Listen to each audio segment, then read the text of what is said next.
Hi everybody, I'm your host Buddy. In this Rivalries around the world, when you think of Israel, besides all the political, demographical, religious struggles, you probably do not think about football. But football is deeply rooted in Israeli culture, just like any other countries around the Mediterranean. This derby is not in the political heart of Israel. We go to the most liberal city in the region, Tel Aviv.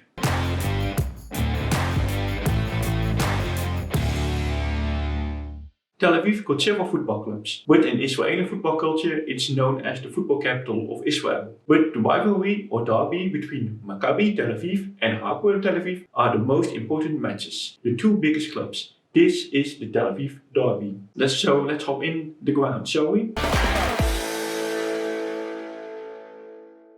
At the Israeli coast, also known for the amazing beaches and the liberal culture and vibrant nightlife, no wonder it's called the playground of the Middle East. And in the hub of the economic and technological heart of Israel, we find the stadium of both teams in the center of the city in Eastern Jaffa, also called the historic and original part of Tel Aviv. It is built in 1962 on the original ground of Hapoel Tel Aviv. Hapoel played their matches on this spot since 1950. And it became then new home since 1962. Bloomberg Stadium also hosts the match of Maccabi Tel Aviv 1 year later in 1963. However, they've been away for a while to play in the Ramat Gan Stadium, but came back in the year of 2000. The stadium got 29,250 seats, and the name refers to the Bloomfield family from Montreal, Canada. This family did a lot of charitable works for the community in Tel Aviv. It is also the home ground of Tel Aviv's other football team, Bnei Yehuda. Although both teams share the stadium, both teams' fanatics fans claim that part of the stadium. The layout during the games can be a bit tricky. Separately, during the home games, both teams got the whole stadium. During derby matches, the home matches of Hapoel Tel Aviv, the visiting team, section 10 up to 11 are for Maccabi Tel Aviv fans. When Maccabi Tel Aviv is the home team, section 4 to 5 are for the visiting Hapoel Tel Aviv fans. By starting the clubs, I want to forget my pronunciation because my Hebrew ain't that good. Actually, very bad. What about the clubs?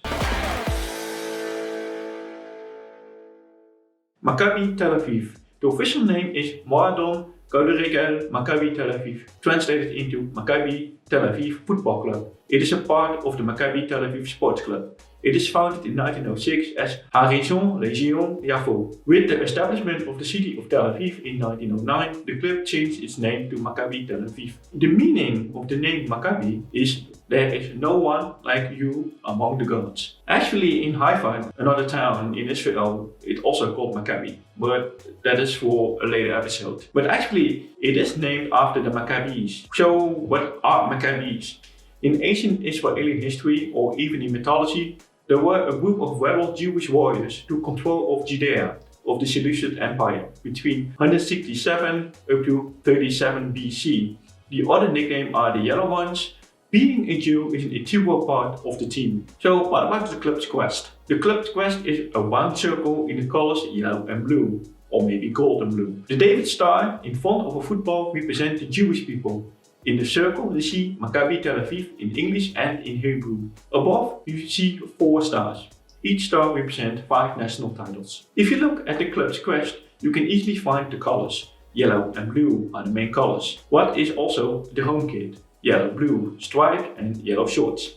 The away kit is blue. The club was the first Jewish team in 1922 to participate in local competitions like the British teams of the local mandate, and is the only Israeli team never relegated from the Israeli Premier League.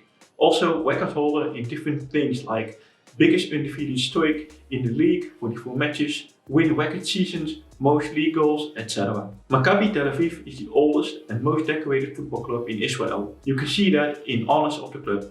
So far they have 22 national championships, 23 national cups. 2 times they became AFC Champions League winner of Asia, and they had a lot of many cups, titles, a lot of minor titles and local cups. Some famous players are, for example, Avi Nimni, Menachem Bello, Avi Cohen, Dor Malou. So what about Hapoel Tel Aviv? The official name is Madon Kouderegel Hapoel Tel Aviv, what is Hebrew for Hapoel Tel Aviv Football Club. The foundation of the club comes from false starts. First, it was established in 1923, which has been disbanded soon after. It is reformed in 1925, disbanded again, restarted in 1926, and in 1927 they merged with LNB FC. The club, named Hapoel, refers to the worker, the labor or workers' background. You also find it in their nickname. They are also named the Red Demons or simply the Workers. In the club's crest is a round circle in two colors, red and white. In the logo you find typical worker sign, a hammer and a sickle with a heroic worker. Above the crest you find 2 stars for over 20 winning national titles. In the edge you see Hapoel Tel Aviv FC and the year of foundation. You find the colors also in the home and away kit of Hapoel. The home kit is full red and away is white, some third shirt, black or in another color. Hapoel Tel Aviv is a successful team after the false starts. They gained several winning cups, but they relegated one time in 1989. They won 13 national championships. The last time was in 2010, but they won 16 times the National Cup. They won in 1967 the Asian Championship. After the 90s, Hapoel Tel Aviv performed very well in the UEFA Cup and Champions League. In 2001, they reached the quarterfinals. Some notable players are Moshe Sanai, Yaakov, Yehoshua Feigenbaum, Felix Haifon, Walid Badir. So what about the rivalry?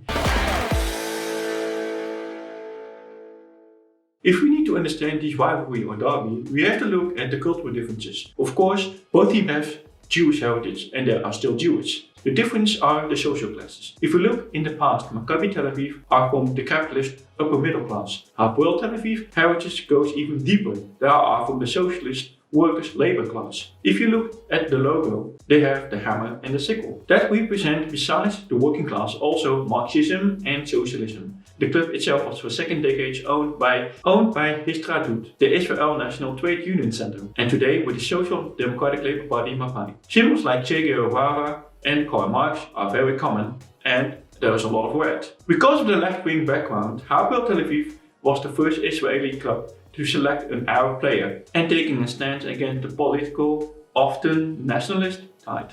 The Hapoel fans call themselves first the Red Militia, this name by defining their political point of view, later changed their name to Ultras Hapoel. The Maccabi fans also known as the Maccabi Fanatics. However, the club's traditional history is a bit in the background. Both clubs' difference are nowadays in finance.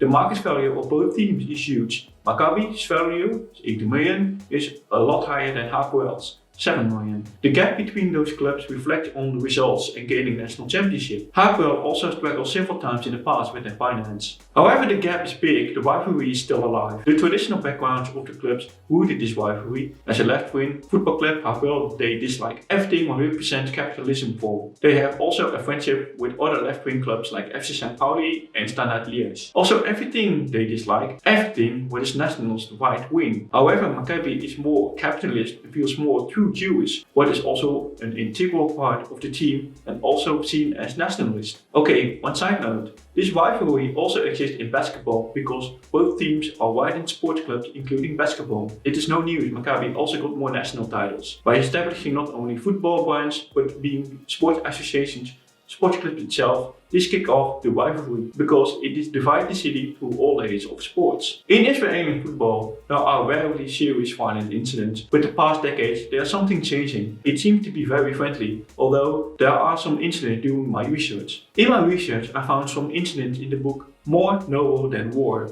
the story of football in Israel and Palestine. In the first Tel Aviv football derby, there was some disturbance on February 25, 1928. There was a friendly between Maccabi Tel Aviv versus Hapoel LNB. By likelihood of violence, the police forbid heavy football battles. If we take a jump up to the 2000s, in 2004, fans getting hurt by fireworks.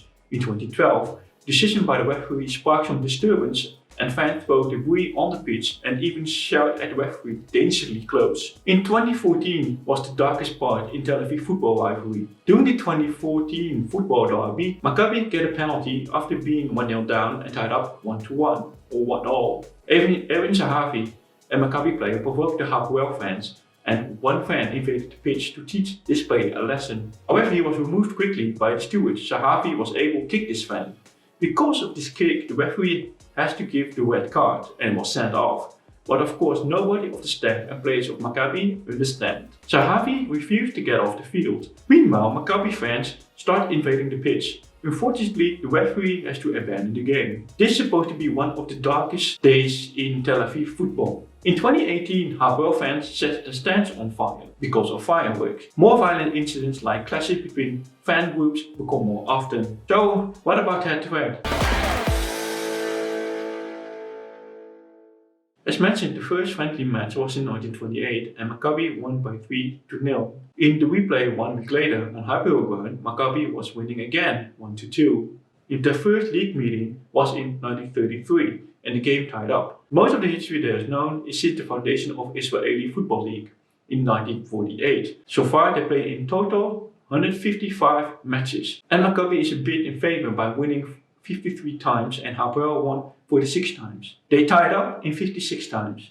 I couldn't find in my research the biggest win from both teams. So if you know something more about this, the biggest win, post them below in comments. So the final whistle. In the conclusion, no wonder all the countries in the Mediterranean show a lot of passion, football passion. Also in Tel Aviv. And besides the Rivalry incident, it should be fun to watch this game between Israeli football giants with a long-standing history. With the difference between the capitalist, socialist, nationalist and left-wing, Jewish and being communist, you have it all in this derby. This was the episode on the Tel Aviv derby. Thank you for watching and don't forget to subscribe. If you have any comments or questions, post them below in comments. And for now, I see you next time in the next football rivalry. Bye bye.